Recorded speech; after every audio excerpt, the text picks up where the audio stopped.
So today, as part of the Basics to the Advanced R training session from Ghana R user community in collaboration with LH Research and Data Science Institute, I'm proud to start or kick off the Basics to the Advanced R training.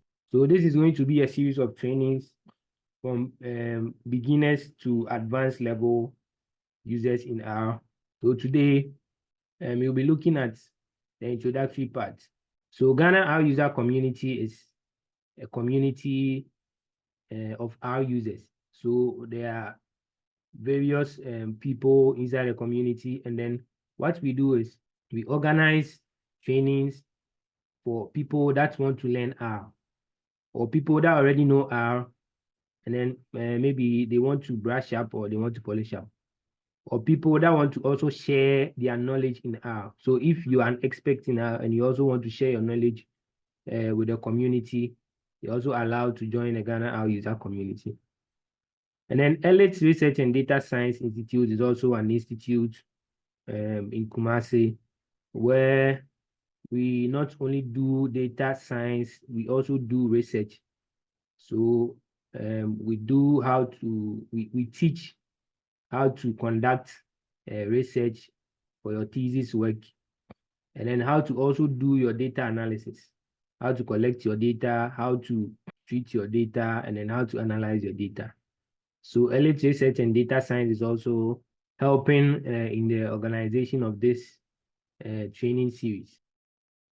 So today we'll be looking at how to start using R and then R Studio. So my name is George Chiajen, and I am part of the Ghana R user community. So I am a trainer in the Ghana R user community team. So my email is here. If you want help with anything R, you can contact me, and then I'll see if I can help you. So today we are looking at getting started with R and then R Studio. So someone will ask, what is R? What is R? People have been hearing R. Somebody, what is R? Because R is just a letter. So someone will ask, what is R? I am recording this right now, and then the PowerPoint presentations to when I am done, I'll share it on our community page so that we can all have access. So R is a programming language and a software environment that is primarily used for statistical computing and graphics. So R provides a wide variety of statistical and graphical techniques, and it's a very powerful tool for data analysis, data manipulation, and then visualization. And what is more interesting about R is that it is open source. That is, it is free for everybody to use. So you just go to their website, you download it, and then you start using it. It is free. So this is a brief origins of the R programming language.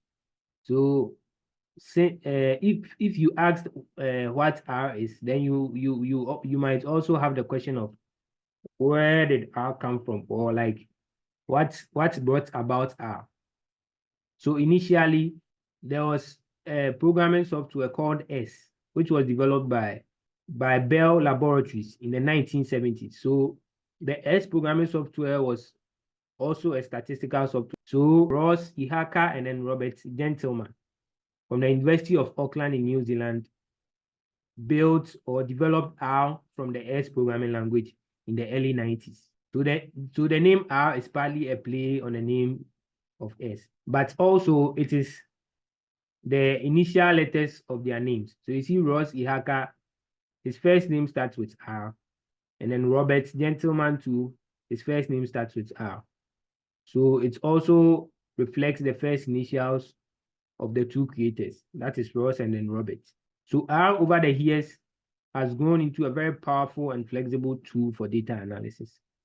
So since the 90s, when it was developed, there have been communities created around the R programming software where people create packages, and then they can be used in the R programming language. So with a vast community of users and developers who contribute to its continuous improvement. So there's a very vast community of developers. So this Ghana R user community that we have, there's also a community elsewhere in other countries. So almost all the capital cities in Ghana, we have groups, and then we've created WhatsApp groups to organize those groups, and then all of them fall under the Ghana R user community. So why will you study R, or why bother studying R if I can use Excel or I can use SPSS? Why should I study R for my data analysis? So firstly is that R is very good for data manipulation. So you can manipulate your data any way and anyhow in R. No matter the type of data that you have, you can manipulate that data with R. And then also you can perform statistical analysis. So we can do your linear regression analysis. You can do your analysis of variance. You can do your logistic regression. There are a lot of packages that provides a lot of tools for performing statistical analysis. You can do your time series analysis. You can do geographical analysis, so spatial data analysis. There are lots that you can do with R, and it is very flexible. That is for the statistical analysis. And then you can also do visualization. So you can, after manipulating your data, doing whatever you want to do with your data, you can then visualize, look at how the data is interacting with each other. And then they say picture speaks more than words. So visualization is very important in your analysis. So you can visualize your data in R. And then a more interesting thing is you can also do machine learning with R. So R also, as I was saying, the R also provides a lot of tools, a lot of packages that you can use to do machine learning. So machine learning, we have artificial intelligence, we have machine learning, and then we have deep learning. So R provides various packages that you can use for your machine learning work. So you can do predictive modeling, you can do classification, you can do regression, you can do a whole lot. So you can do supervised and unsupervised learning. So you can do a whole lot with R, which you might not be able to do with these other softwares. So R is very powerful. And then there's also interactivity. So you can actually create a dashboard. So what we have here is called a dashboard, this image here. So you can create a dashboard where people are able to interact with your visualizations and then your data. So R is also gives the opportunity to create an interactive dashboard. So we will look at all these things as we go on.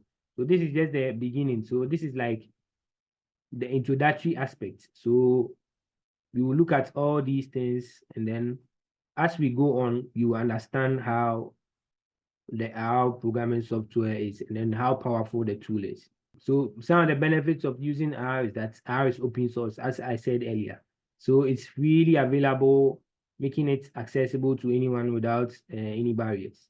So you don't have to pay anything for R. It is totally free. Just go online and then download it at no cost at all. And also there's also community support. So just like the Ghana R user community, R has a large and active community of users and developers, providing ample resources to support your analysis. So sometimes you might find it difficult, like you really know how to use R, but then since R is expanding, day in, day out, it's expanding, people are developing new packages, new features are coming up. Maybe you might find yourself wanting or locked up in a certain area where you are not very strong at.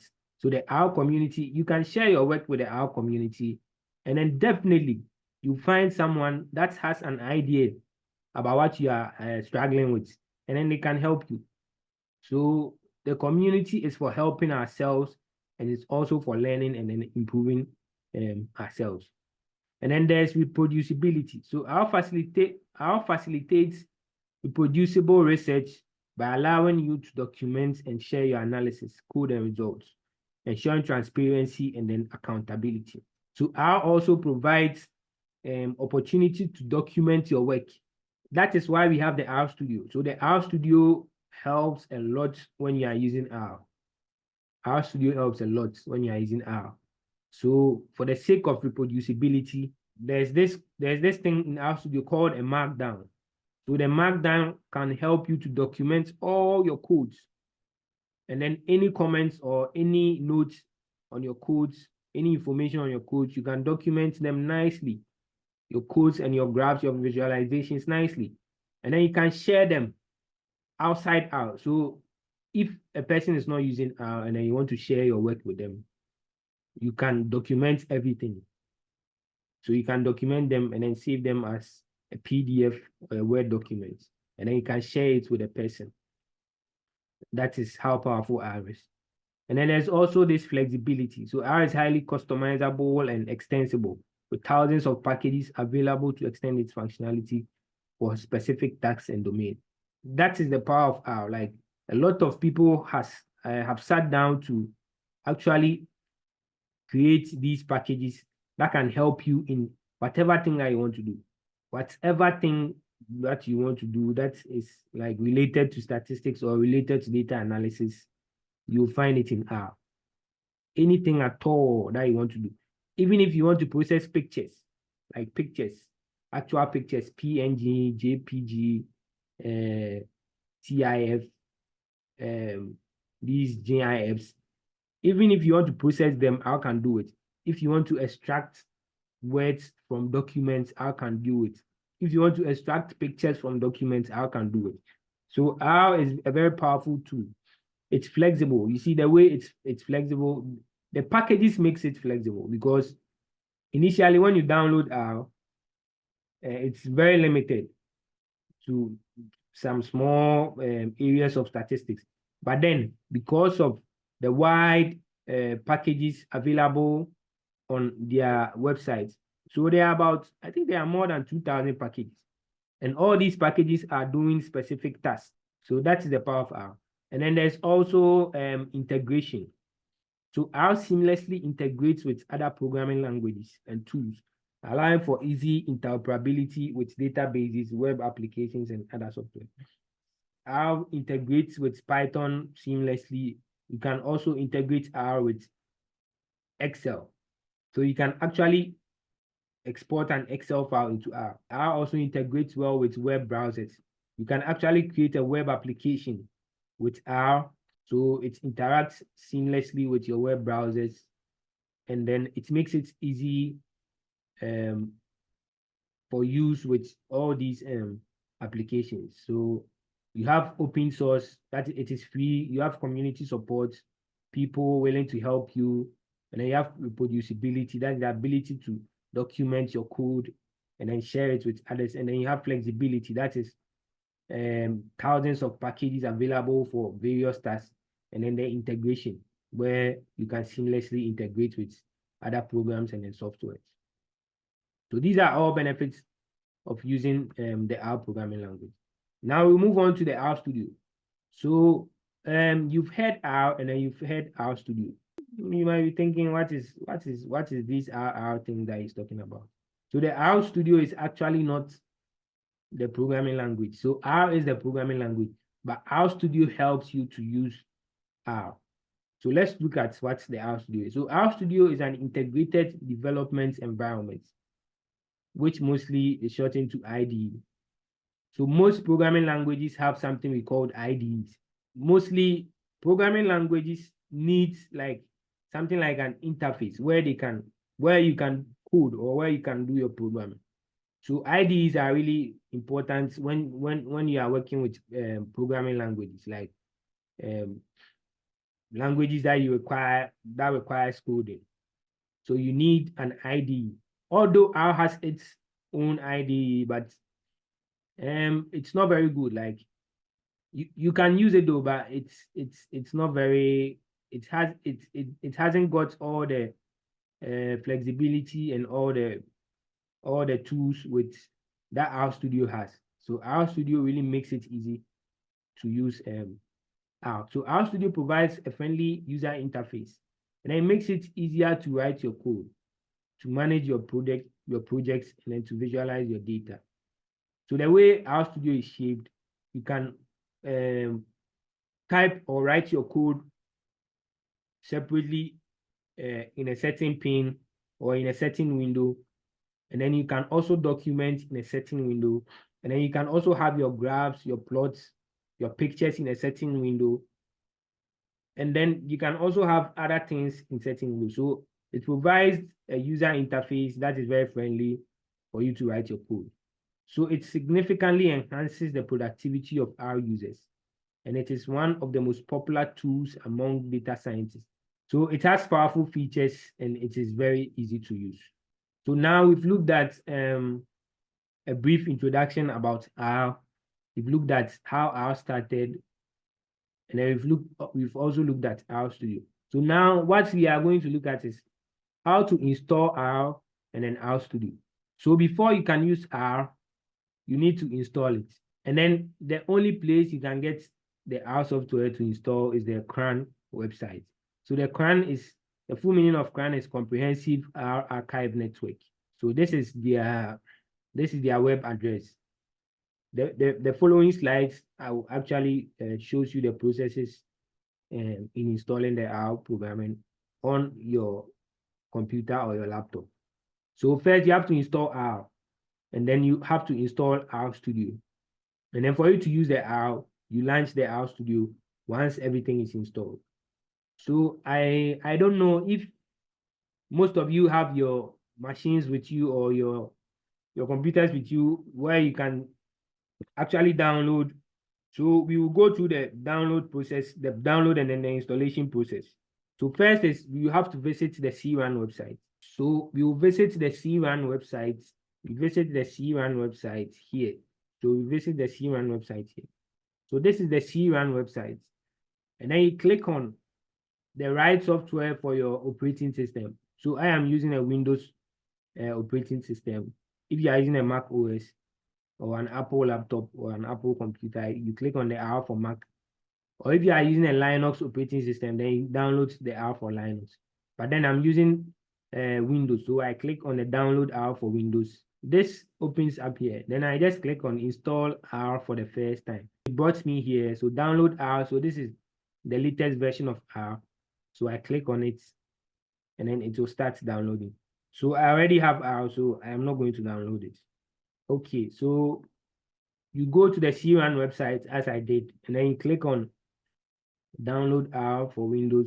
You pick your operating system, and then you click on download R for the first time, and then it will bring you here to download R 4.4. Whatever. So that will be your R software. So when the download is done, then you click on install. So when you click on install, just click next, and then you see this.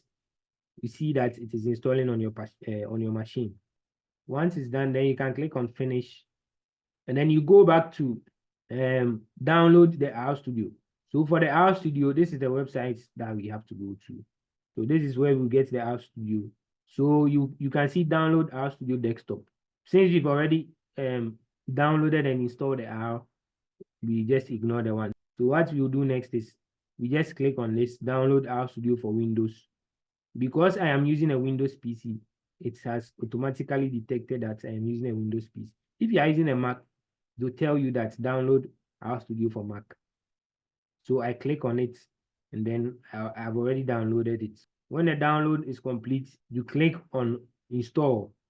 Then whatever you see, next, accept.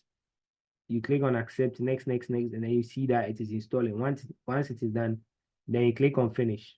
And then to use it, you click on you see that it will create an icon either on your desktop or in your stats. So when I click here, you see that I have RStudio here. So this is the RStudio, and then I also have R here. Yeah, so this is R. So I have R 4.4, and also I have 4.4.1. So this is the latest version. This is how the original R user interface is. So this is what you get. So this red line here, that is where you can type your code. This is where you can type your code. This red blinking cursor here, this is where you can type your code. So this is the original R user interface. So you can see here R GUI, R graphical user interface. This is the R graphical user interface. And then I'll also show you the R Studio user interface. So this is R Studio user interface. So you have here, so where my cursor is blinking, this place is where I type my code. So this place is called the console. So you can see here that I have console here. So this is a console where I can type my code.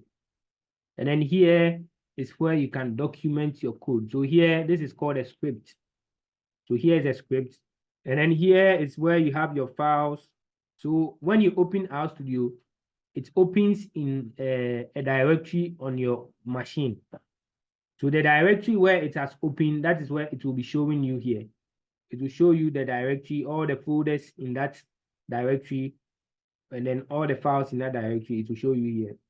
So this is the interface for the RStudio. So one thing is, mine is looking blue and dark. When you download your RStudio, it will not look like this. When you download, it is white, and then your console area will be down here. So I have done some changes. I have done some manipulations. So this is how I like mine to look. So this is how mine is looking, but basically it's the same thing. But when you download it, it is not dark and blue like this. It is white. So this is the RStudio interface. So as you can see here, so this is the RStudio interface. So you have your source here. So the pin that I showed you. So where this place, you can document your code here. So the source here is where you can document your code. So you create an R script. So it's like a text document that contains all your code. And then down here, mine was here on the right. So down here is your console where you see a greater than sign and then a blinking arrow. This is where you can type your code. That is your console. And then you have your environment. So your environment, whichever code that you type or whichever variables that you create, they will be stored in your environment. So this is your environment. And then you also have your output or where your files is. So the output, we have when you plot a graph to show in this output. And then it is the same place where I had my files. So we have different tabs. So we have the files, we have the plots, we have the packages. So we have the help documentation, and then there's also tutorials that can help you learn R. So the RStudio is a very powerful tool that actually helps our users a lot. So you can use RStudio to do a lot of things. So I'll just give you a brief overview of what all these things are and then what they do. So the key features of the RStudio is that it is an integrated development environment. So RStudio combines an editor with tools for running and debugging our code. Another good thing about RStudio is that when you start typing your code and then there's a mistake, you see that it will be underlined red. When you see that it is underlined red, then you know that what you are typing is wrong or there is something wrong with the code that you are writing. So that is another very good thing about about RStudio. So it can help you to debug your code, and it makes it easier to develop, test, and deploy your scripts and then applications. So the scripts is what was found in the source. So this source here, whatever thing that you type here is called a script. So you can first type your code in a script, and then before you deploy it in the console. So you type the code in a script, and then once you are typing the code in a script, RStudio will also prompt you whenever you make a mistake. So it is very good to use. It also has a markdown. So the markdown is more powerful than the script. So the script, you can't write anything apart from code inside the script. But with the markdown, you can add a URL link, you can add a picture, you can add a table. So the markdown is like working in a Word document whilst you are writing your code. So you can do a whole lot in the markdown. So the markdown supports a framework that allows you to write documents that include codes, narrative text, and then visualization. So once you are done with the markdown, then you can output it in various formats. So you can output it in an HTML format. So the HTML format, You open it in a web browser, or you can output it as a PDF file. You all know PDF file, portable document file. And then we can also output it as a Word document. And then there's this version control. So RStudio integrates with Git and other version control systems, allowing you to manage code versions, collaborate with others, and then track changes over time. So when we talk about version control has to do with Git. So I'll show you how the markdown is created. And then you can also manage your packages in RStudio. So package management. With RStudio, you can easily install, update, and manage our packages, which are essential for extending the functionality of R. RStudio, I'll go back to the RStudio interface and I'll show you all that. Where you have the plot, there's also a section for packages. So all the packages that are installed in R, you can find them there. And then if you also want to install a new package, there's also a way that you can install new packages. But all the packages that you've installed, it is found there in RStudio. So if it is outdated, you can click on it and then update it. Or if you want to install a new package too, then there's also a place that you have to go to do your installation. And then the data visualization, as I said. So the data visualization is a plot that you saw in the user interface picture that I showed you. So RStudio provides tools for creating and managing visualization. It works seamlessly with popular R visualization packages like ggplot2. So ggplot2 is actually a major package or the main package for making plots. Although R has its own basic way of making plots, the ggplot is like the boss of the bosses in creating visualizations for your works. So once you do the visualization, RStudio gives you immediate feedback on your plots, and then you see what is going on. And then there's also Shiny integration. So you remember I talked about why we should use R, and then I talked about interactivity. So the Shiny is actually the package that you can use to do your interactive stuff. So RStudio supports Shiny, a framework for building interactive web applications directly from R.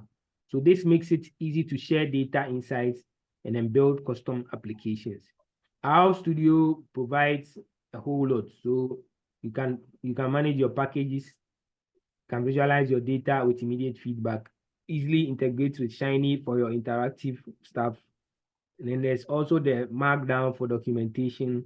And then the IDE, that is the whole RStudio interface, makes it easier to work with R. This is actually the end of the presentation.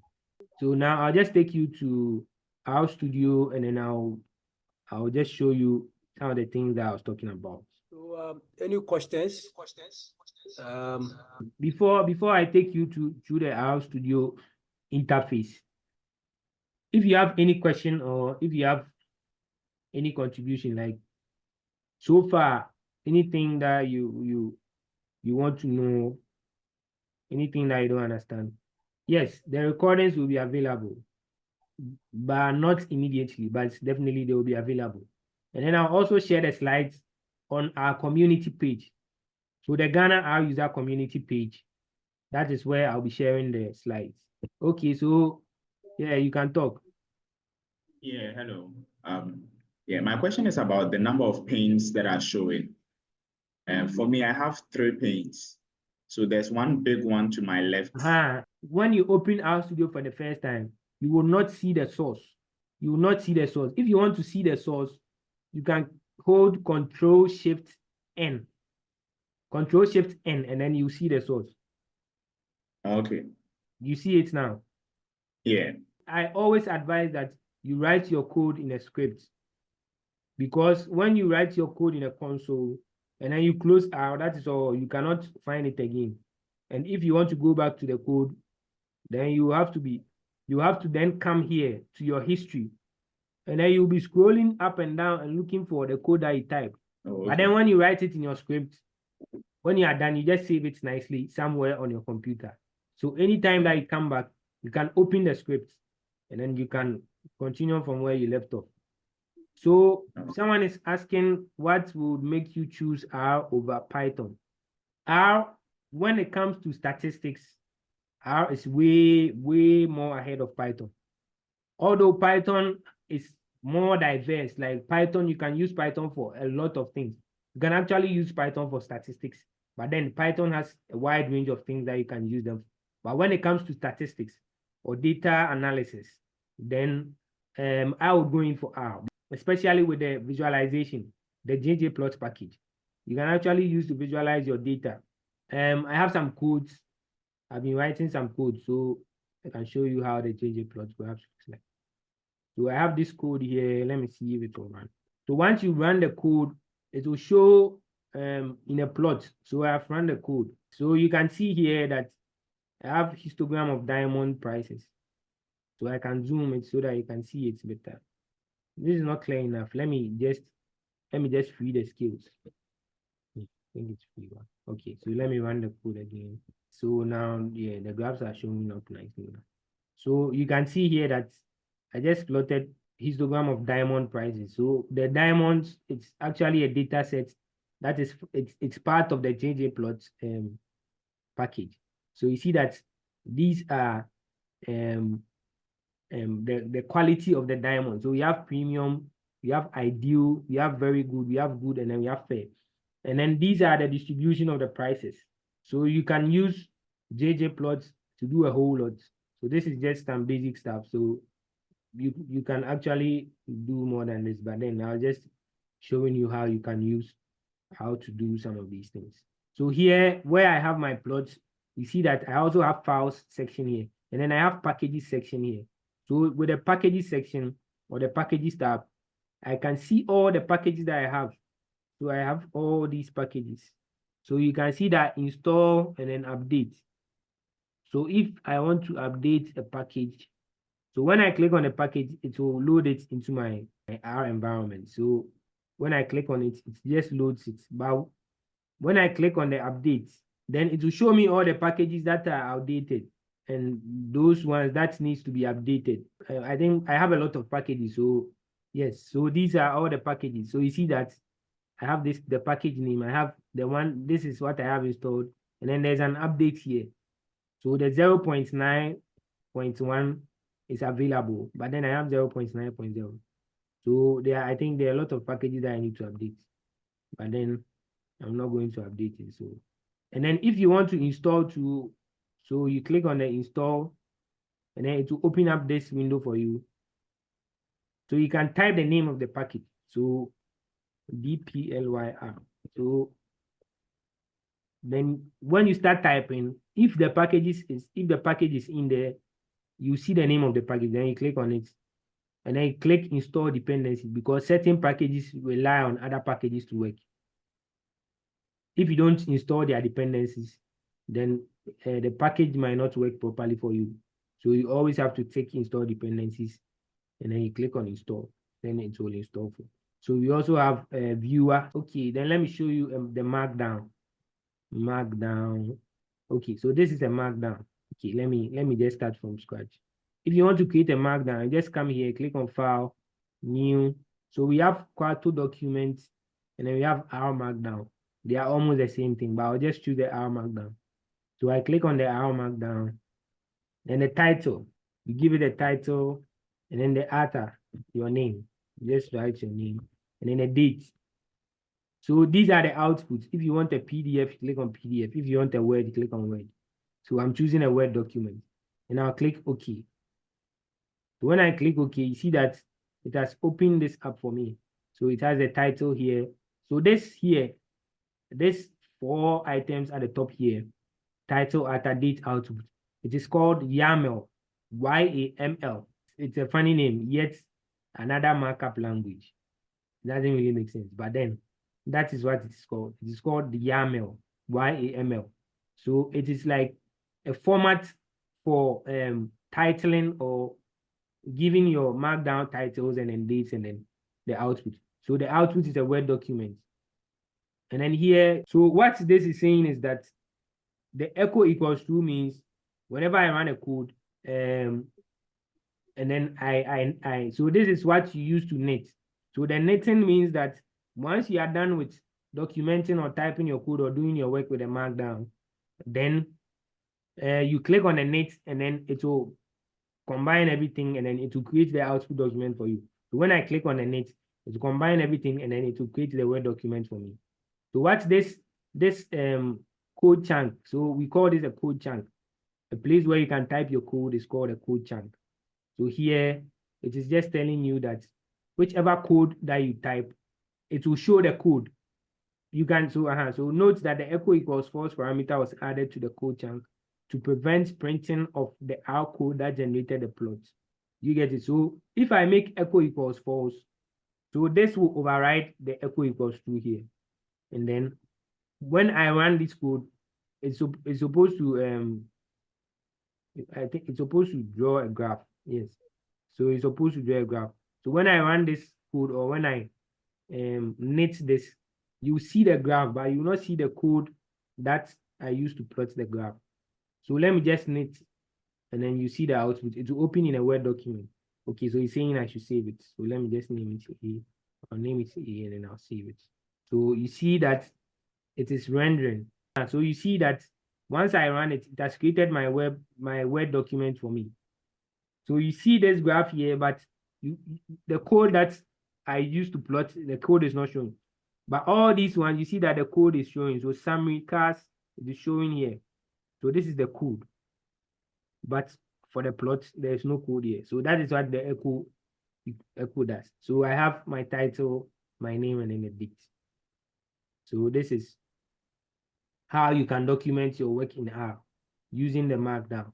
So that is that for the R Studio. So, okay, I forgot to speak about this. So here we have your environment. So these here, B1, B2, these are variables that I have created. So they are actually code that I typed, and these are variables.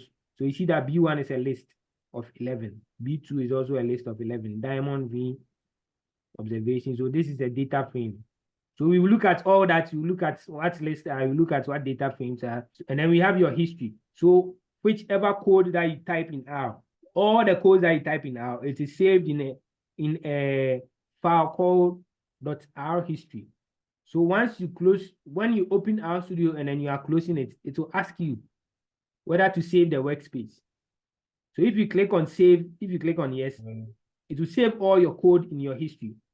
So it will create a file called .r history where all your codes will be saved there. So the next time you open R, you will see all these codes here in your history. So these are your connections.